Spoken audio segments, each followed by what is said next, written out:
咱来看日头会运动已经过10档咯，咱继续来看当初的参与者10档后有啥改变哦。咱来看黄燕如，伊是头一批冲入去立法院的学生，是重组的。后来伊无行社运的这条路，即马伊是带家友去摒扫趁钱的社工。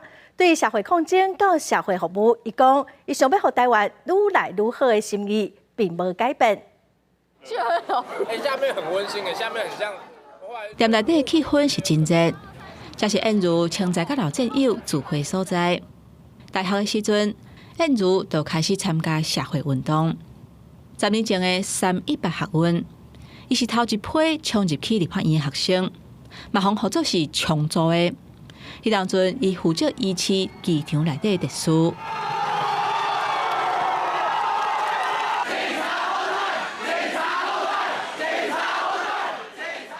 我们就赶快把事情做好，赶快在议场里面建立就是物资管道啊，或者是就是安全总管。后来到后面的时候，比较多的是人力的调度，就是议场里面的 HR， 大家可以这么理解比较清楚。这群人迄当阵拢是大学生，10年过去啊，讲到318学运的情形，因有缘重返理想，不过热情消退了后，即卖生活是啥款呢？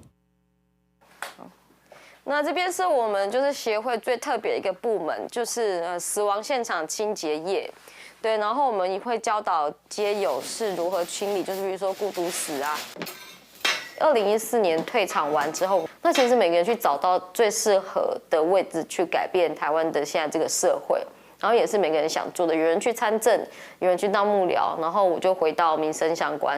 如果回到10年前，我会想对那个时候的我自己说，就是再多坚强一点。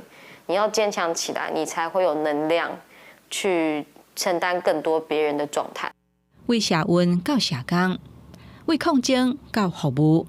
黄燕如讲，坚持理念，做正确的代志，都是社会正向的力量。10年前的学运撼动世界。10年后，伊转化热情，要互日头花开伫每一个所在。记者综合报道。